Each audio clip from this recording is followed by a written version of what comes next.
चलो,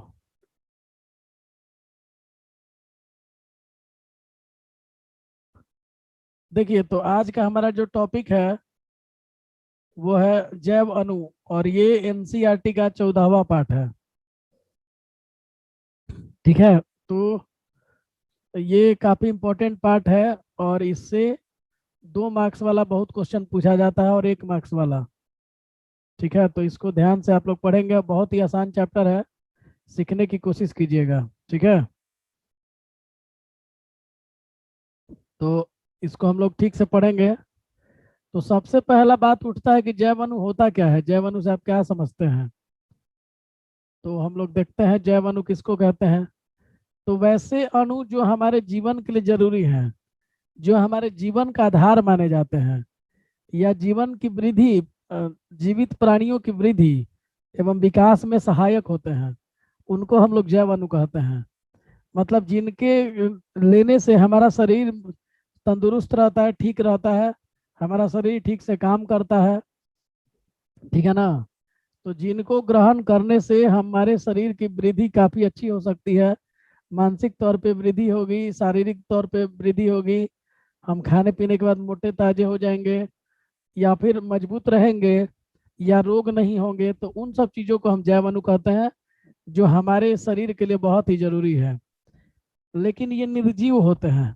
ठीक है, तो ये निर्जीव होते हैं, निर्जीव पदार्थ को हम लोग कहते हैं। तो इसका परिभाषा लिखेंगे कि वे निर्जीव पदार्थ,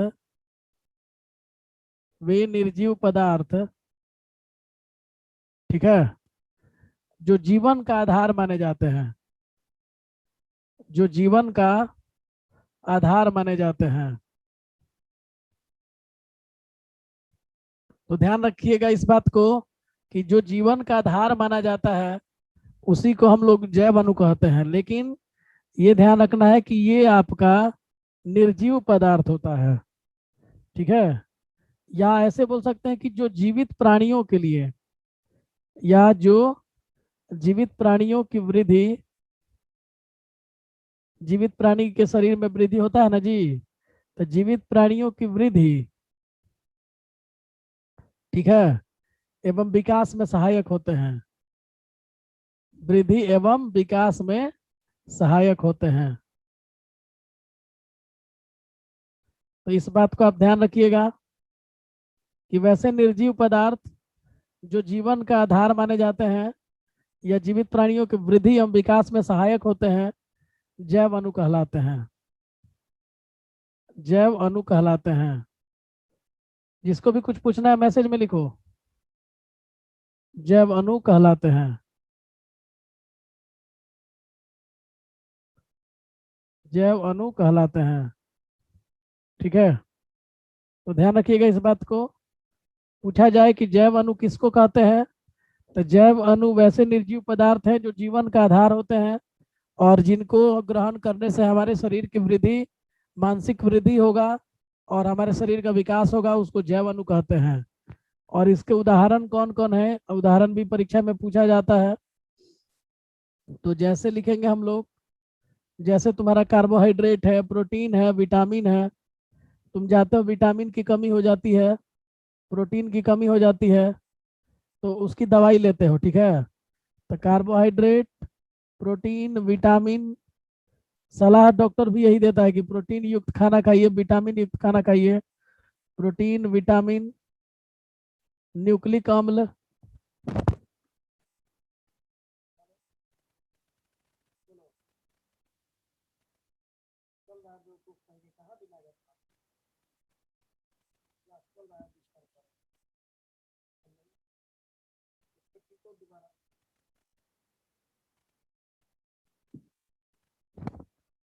देखो तो प्रोटीन, विटामिन, न्यूक्लिक अम्ल, न्यूक्लिक अम्ल एक आगे पढ़ाएंगे, टॉपिक नया चीज है तुम लोग के लिए।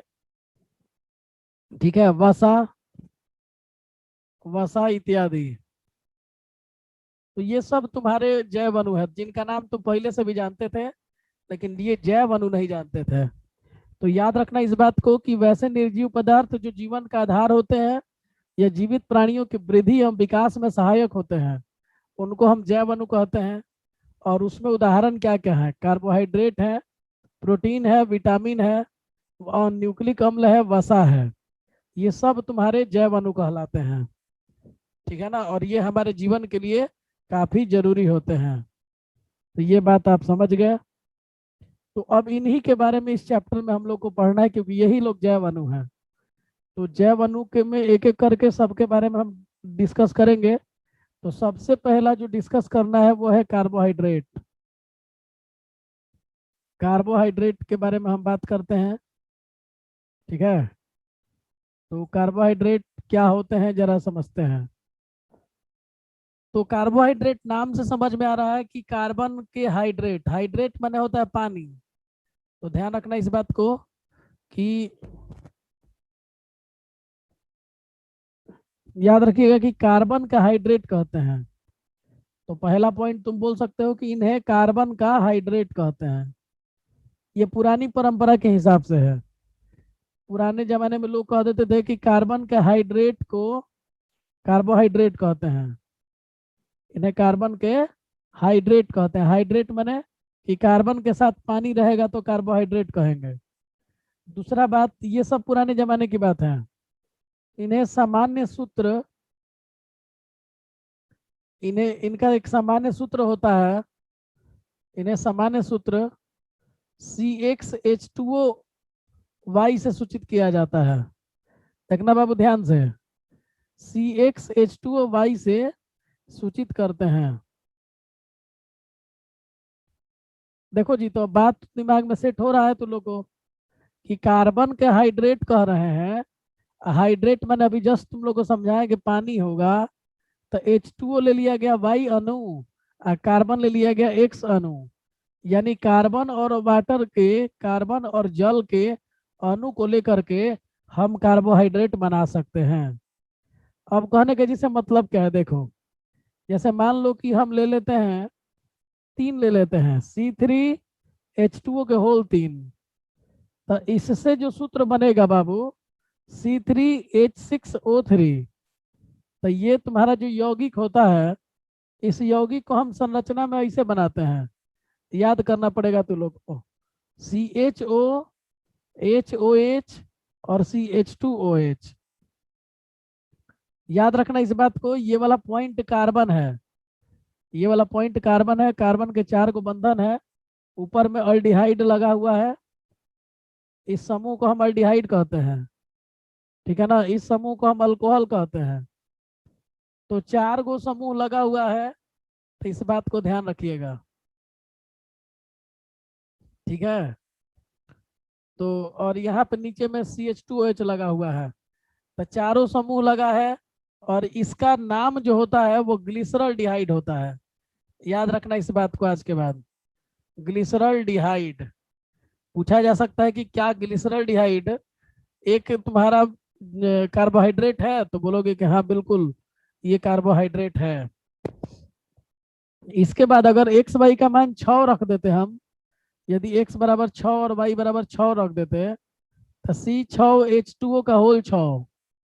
तो सूत्र बन जाता C6H12O6। तुम लोग को खूब बढ़िया से याद होगा कि ये ग्लूकोज का फार्मूला है, ग्लूकोज का सूत्र है। और आज के बाद एक बात और जान लो कि ये फ्रुक्टोज का भी फार्मूला होता है। तो ग्लूकोज या फ्रुक्टोज, समझ गया? तो ये तुम्हारा दोनों कार्बोहाइड्रेट होता है। तो ग्लिसरल डिहाइड भी कार्बोहाइड्रेट है, ग्लूकोज फ्रुक्टोज भी कार्बोहाइड्रेट है। और इन्हें इस सूत्र से सूचित कर रहे हैं। समझ गए ना? तो जो इस सूत्र को मेंटेन करता है, ये सब तुम्हारा कार्बोहाइड्रेट कहलाता है। लेकिन ये सब पुरानी परंपरा के हिसाब से हम बता रहे हैं। आज के जमाने में ये बात नहीं कहा गया है, ये पहले की बात है। चलिए स्क्रीनशॉट ले लीजिए।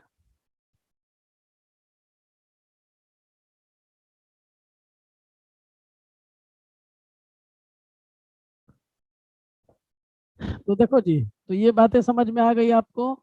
लेकिन अगर आप यहाँ पे दो रख देते, तो दो रखते ही मामला बिगड़ जाएगा। अब देखो कैसे। तो दो रखा तुमने, तो एक्स का मान भी दो रखा है और वाई का मान भी दो रखा है। तो जैसे ही तुमने दो रखा तो C2H4O2 हो गया। और ई बाबू इसको सूत्र में लिखोगे तो 2 कार्बने है, तो एगो ऑक्सीजन के साथ डबल बॉन्ड बना लिया और एगो OH लगा दिए। देखो तो जरा, C2 हो गया, H4 हो गया, और O2 हो गया, 2 ऑक्सीजन हो गया, ठीक है ना। ये तुम्हारा एसिटिक अम्ल होता है।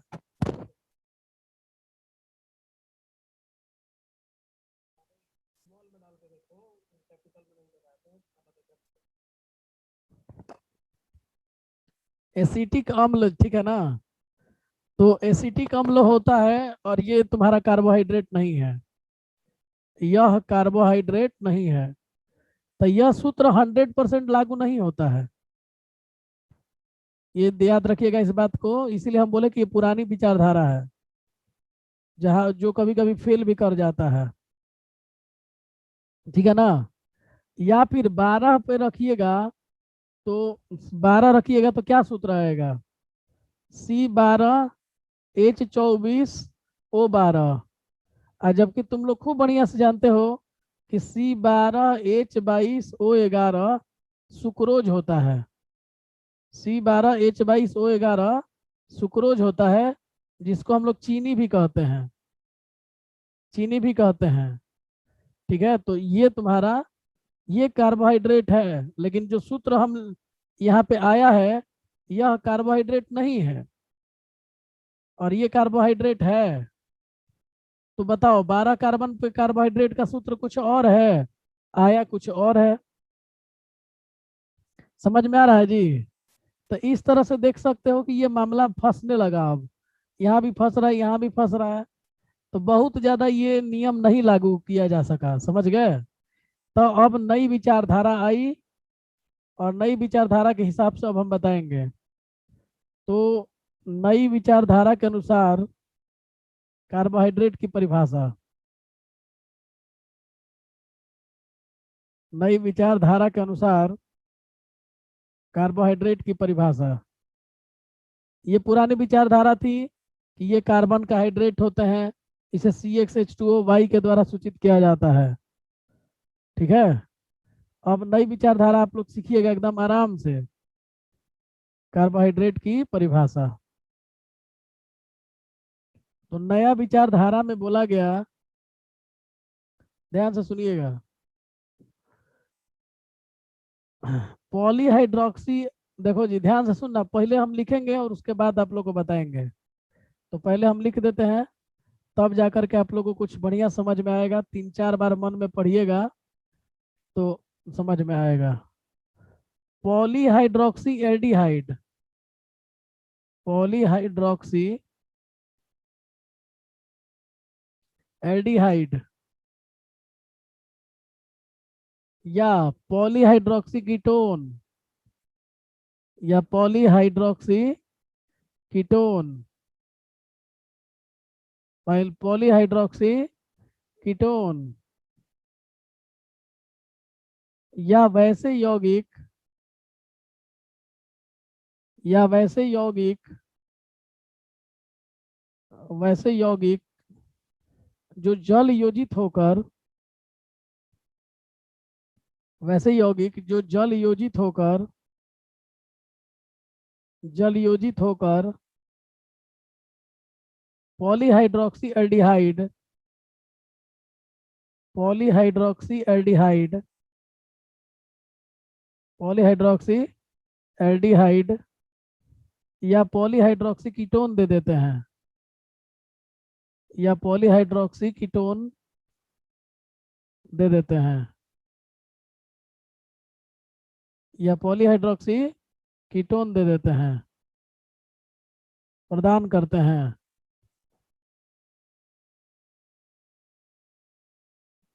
तो उसे कार्बोहाइड्रेट कहा जाता है, तो उसे कार्बोहाइड्रेट कहा जाता है। देखिए, ये 100% सटीक परिभाषा था, ये नई विचारधारा की परिभाषा थी, ठीक है। तो देखिएगा ध्यान से। तो सबसे पहले हम क्या परिभाषा बोले हैं जरा समझते हैं। हाइड्रोक्सी अगर नहीं जानते हो तो जान लो, OH समूह को हाइड्रोक्सी कहा जाता है। अल्डिहाइड अभी पिछला पेज पे समझाइबे किए हैं। तो देखिए जो आपके सामने हम सूत्र बनाए थे, अल्डिहाइड देखो CHO हो गया ऊपर में अल्डिहाइड, HOH और CH2OH। तो देखो हाइड्रोक्सी कहा जाता है अल्कोहल को, OH को। तो OH यहाँ पे दो हो गया ना जी। तो एक से ज्यादा अगर OH रहता है तो उसको हाइड्रोक्सी कहा जाता है, और एक से ज्यादा है तो पॉलीहाइड्रोक्सी कहेंगे। आज के बाद एक बात याद रखना, बहुलक तो लोग को पढ़ाए हैं, पॉली लगता है मैंने बहुत हो गया, तब पॉलीहाइड्रोक्सी इसको बोल सकते हो। पॉलीहाइड्रोक्सी क्यों बोल सकते हो? क्योंकि एक से ज्यादा अल्कोहल है, तब पॉलीहाइड्रोक्सी बोलेंगे। और एल्डिहाइड बोलेंगे क्योंकि ऊपर में C डबल बॉन्ड OH लिखा हुआ है, तो पॉलीहाइड्रोक्सी एल्डिहाइड है ये। ठीक है ना। या फिर एक और उदाहरण ले लेते हैं, एक और उदाहरण से हम लोग चलते हैं, ग्लूकोज बनाते हैं। और ग्लूकोज का संरचना बनाएंगे तो देखिए CHO होता है, HOH होता है, ठीक है, HOH होता है, और सॉरी यहाँ पे OHH होता है।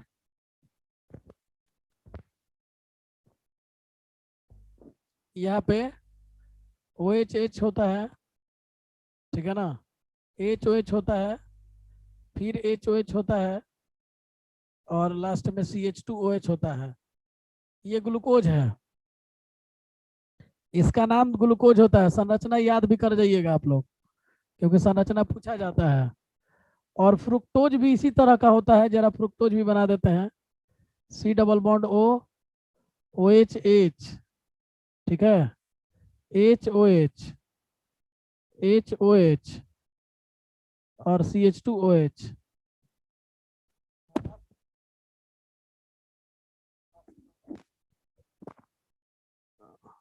Polyhydroxy ketone.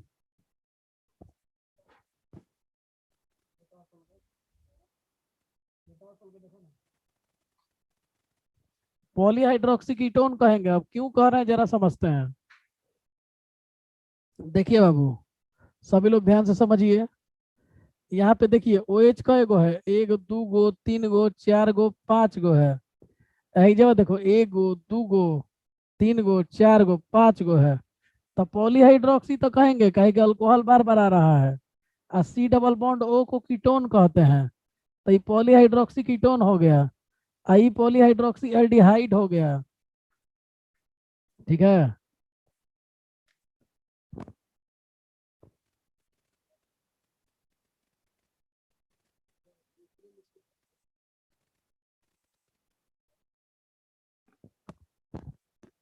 चलो, तो देखो, तो पॉलीहाइड्रोक्सी एल्डिहाइड का मतलब तुम लोग को समझ में आया। एल्डिहाइड ऊपर C डबल बॉन्ड OH के चलते कह रहे हैं, और OH के चलते पॉलीहाइड्रोक्सी कह रहे हैं। तो पॉलीहाइड्रोक्सी एल्डिहाइड, यह तुम्हारा पॉलीहाइड्रोक्सी कीटोन। समझ गए लोग। तो देखो मेरा परिभाषा पे जरा निगाह लगाओ। पॉलीहाइड्रोक्सी एल्डिहाइड या पॉलीहाइड्रोक्सी कीटोन, ठीक है, यहाँ तक की बात हो गई। इनको हम कहते थे, पहले भी कहते थे कि कार्बोहाइड्रेट है, अभी भी कह रहे हैं कि ये कार्बोहाइड्रेट है। इसका नाम फ्रुक्टोज होता है। इस बात को ध्यान रखना है कि इसका नाम फ्रुक्टोज होता है। और फ्रुक्टोज उदाहरण है पॉलीहाइड्रोक्सी कीटोन का, नाम से याद रखिएगा। चलिए, तो बात यहाँ तक क्लियर हो गया। अब हमको एक ऐसा यौगिक खोजना है जो जलयोजित होकर हमें पॉलीहाइड्रोक्सी एल्डिहाइड या पॉलीहाइड्रोक्सी कीटोन प्रदान करे। तो जलयोजित होकर माने जल के साथ मिल करके, तो वो हम लोग अभी देखेंगे अगले पेज पे।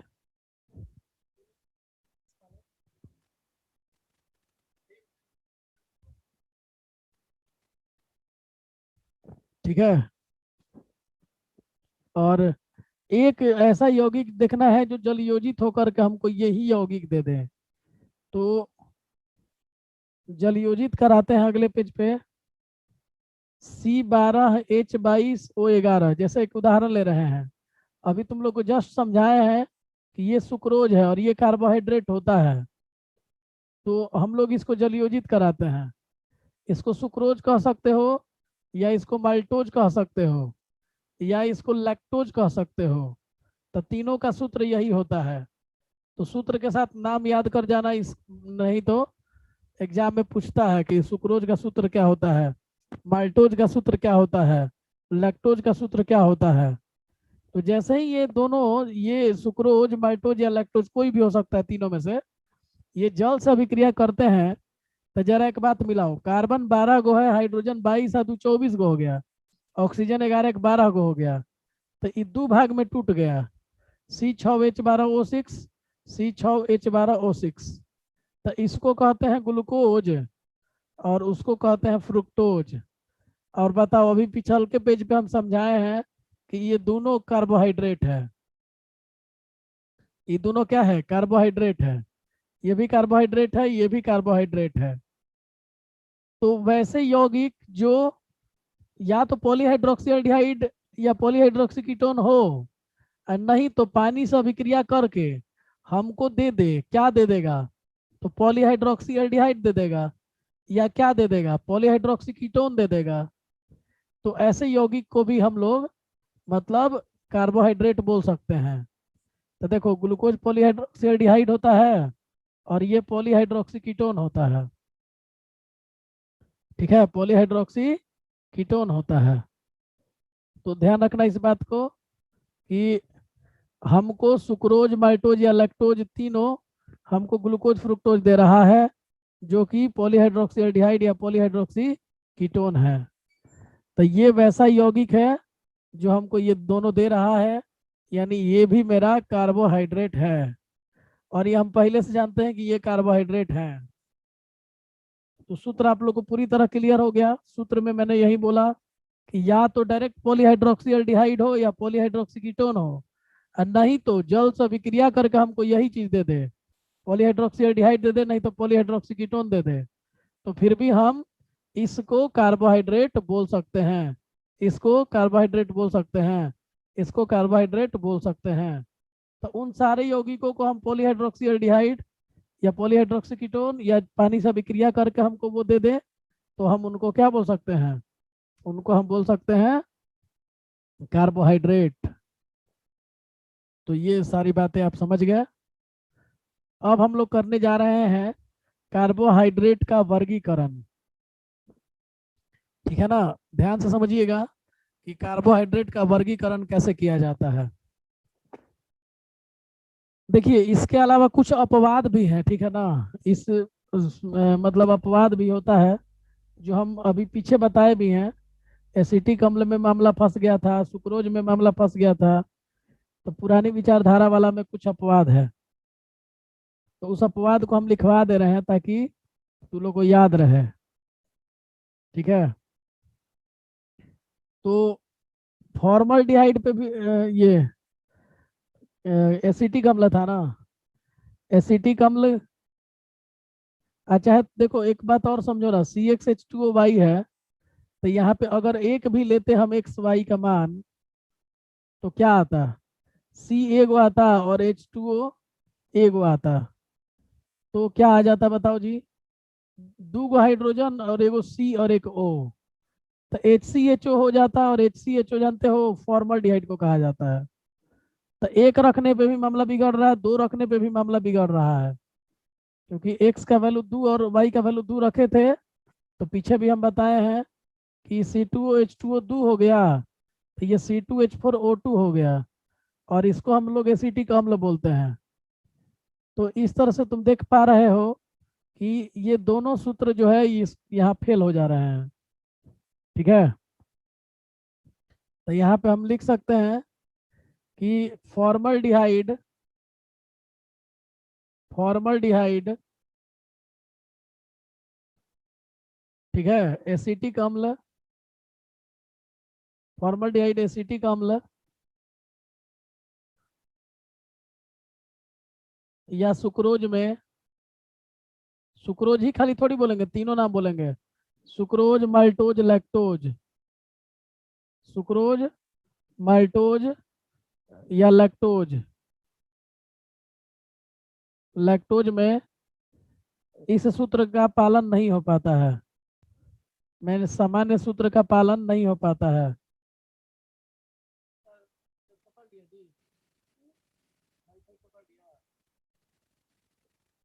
सामान्य सूत्र का पालन नहीं होता है। समझ गए ना, इस सूत्र को ये फॉलो नहीं कर पा रहा है। ठीक है, क्योंकि क्योंकि ये सब यौगिक कार्बोहाइड्रेट सामान्य सूत्र का पालन नहीं हो पाता है। ठीक है, ध्यान रखना। इसके बाद कुछ और दिक्कत आता है, देखो C6H12O5, C6H12O5 जिसका नाम है रेमनोस, इसका नाम है रेमनोस। ठीक है ना, ध्यान रखना, C6H12O5 का नाम है रेमनोस। C5H10O4 इसका नाम है डिऑक्सी राइबोज, डिऑक्सी राइबोज याद रखिएगा नाम, डिऑक्सी राइबोज। ठीक है ना, में भी सूत्र का पालन नहीं हो रहा है, जबकि ये कार्बोहाइड्रेट है, सूत्र का पालन नहीं होता है, नहीं होता है, जबकि ये कार्बोहाइड्रेट है, जबकि ये कार्बोहाइड्रेट है। देखो, जहाँ कार्बोहाइड्रेट नहीं है वहाँ ये सूत्र पालन हो रहा है, और जहाँ कार्बोहाइड्रेट नहीं है वहाँ पे ये पालन ही नहीं हो रहा है। ठीक है, तो मामला गड़बड़ है, यहाँ पे देख सकते हो कि ये देखो, ये कार्बोहाइड्रेट था। ठीक है ना, ये भी कार्बोहाइड्रेट था, ये भी कार्बोहाइड्रेट था, ये भी कार्बोहाइड्रेट था, ये सब कार्बोहाइड्रेट थे, लेकिन ये नहीं बता पा रहा था। और ये फॉर्मल्डिहाइड में एक सूत्र पालन कर रहा है, जो कि अल्डिहाइड है, ये अम्ल है, जबकि इनमें पालन हो जा रहा है। तो इसीलिए बोला जा रहा है कि ये सूत्र जो है वो फेल कर जा रहा है। ठीक है, तो पुरानी विचारधारा फेल कर गई, पुरानी विचारधारा को समाप्त कर दिया गया, और पिछला जो परिभाषा अभी बता रहे थे वो नई विचारधारा थी, गई है। ठीक है, स्क्रीनशॉट ले लो, आगे बढ़ते हैं।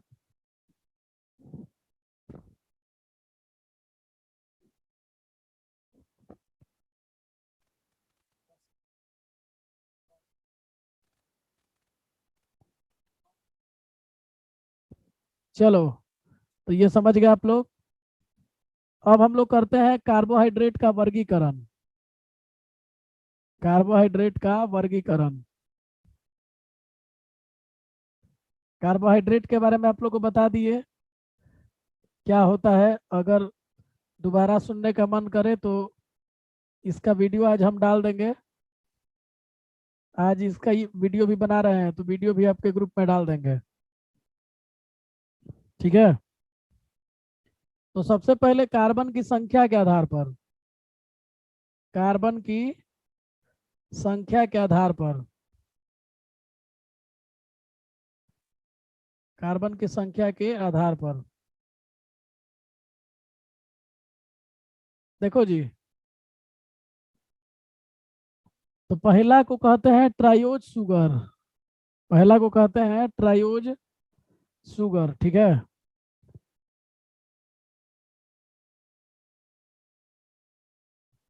शुगर को शर्करा कहते हैं, शर्करा भी लिख सकते हो हिंदी में, ट्रायोज शर्करा। तो नाम से समझ में आ रहा है कि कार्बन का संख्या 3 होगा, कार्बन की संख्या 3 होती है, कार्बन की संख्या बराबर 3। दूसरा होता है टेट्रोज शुगर, टेट्रोज शर्करा, इसमें कार्बन की संख्या 4 होती है। तीसरा होता है पेंटोज शर्करा, पेंटोज शर्करा, कार्बन की संख्या 5 होती है। और चौथा हेक्सोज शर्करा, हेक्सोज शर्करा, इसमें कार्बन की संख्या 6 होती है। ठीक है, तो ध्यान रखना इस बात को। हम लोग ये सारा अब हम इनका परिभाषा देख लेते हैं, ठीक है। पीडीएफ देखते हैं, होगा तो भेजेंगे, नहीं तो कोई जरूरी नहीं है। इसका पीडीएफ है नहीं मेरे पास, देखते हैं, खोजेंगे आज। ट्रायोस सरकरा, ठीक है ना, ट्रायोस कहते हैं, ट्रायोस सरकरा, ठीक है। तो ट्रायोस सरकरा को कैसे परिभाषित करेंगे? तो वैसा कार्बोहाइड्रेट, वैसा कार्बोहाइड्रेट जिसमें 3 कार्बन पाए जाते हैं।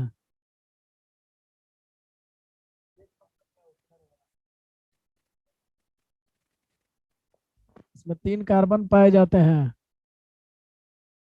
उसे ट्रायोस शर्करा कहते हैं,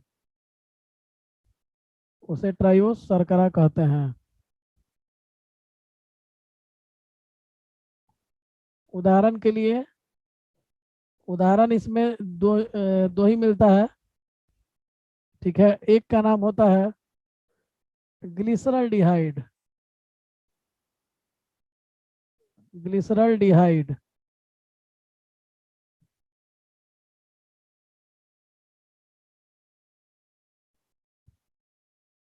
ग्लिसरॉल्डिहाइड,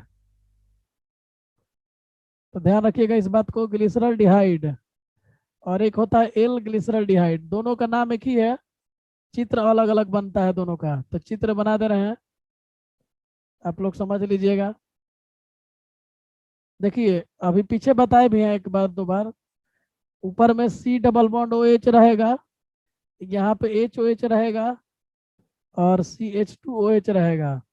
और तुम लोग को सिखाया है कि भाई पॉइंटवा कार्बन है, कार्बन के चारों बंधन कंप्लीट है, तो इसी को कहते हैं डी ग्लिसरॉल्डिहाइड, डी ग्लिसरॉल्डिहाइड। और एगो एल ग्लिसरॉल्डिहाइड होता है, तो उसमें ओ एच बाएं बाएं तरफ हो जाता है, यौगिक यही रहता है, लेकिन ओ एच बाएं तरफ हो जाता है, और इसको कहते हैं एल ग्लिसर, इसका नाम है एल। एल काहे कह रहे हैं, डी काहे कह रहे हैं? ओ एच दाहिने रहता है तो डी कहा जाता है, ओ एच बाएं रहता है तो, ओ एच बाएं रहता है तो एल कहा जाता है। डी और एल यौगिक को सूचित करने का तरीका है, ठीक है। चलिए कुछ देर में हम करेंगे, स्क्रीनशॉट ले लेना सब एक के बाद। अब देखो जी, टेट्रोस शुगर, टेट्रोस शर्करा, हम एक के बार सब कर देंगे, शुरू से स्क्रीनशॉट ले लेना। टेट्रोस शर्करा, तो वैसा कार्बोहाइड्रेट जिसमें 4 कार्बन पाया जाता है, वैसा कार्बोहाइड्रेट जिसमें 4 कार्बन पाए जाते हैं,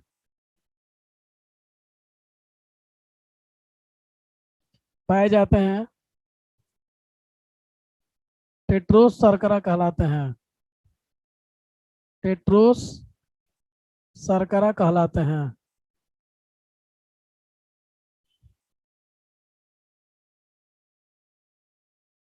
टेट्रोस शर्करा कहलाते हैं।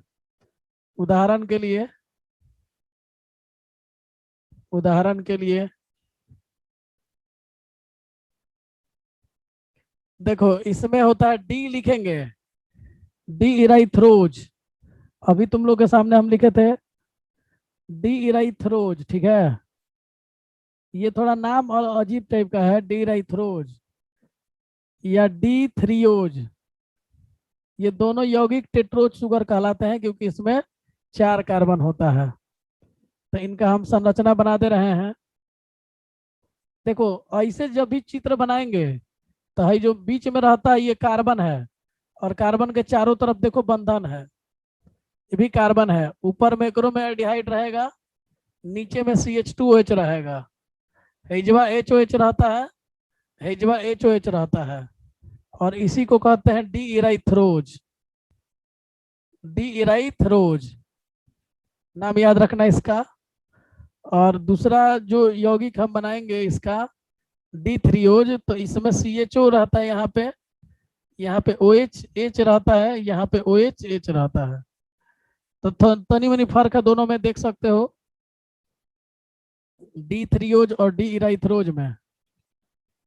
तो D3O ये हो गया तुम्हारा।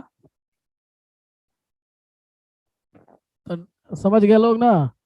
तो इसको ध्यान रखिएगा, ये दोनों आपको टेट्रोज शर्करा का उदाहरण हो गया। ठीक है, ये भी कार्बन 4 बंधन बना रहा है, ये भी कार्बन 4 बंधन बना रहा है। देखो एगो नीचे कार्बन हो गया 3, एगो हाई हो गया 4। इसमें देखो एगो कार्बन, दो गो कार्बन, तीन गो कार्बन, और ये चौथा कार्बन, 4 कार्बन है। तो इसी को टेट्रो शुगर कहते हैं, टेट्रो शर्करा।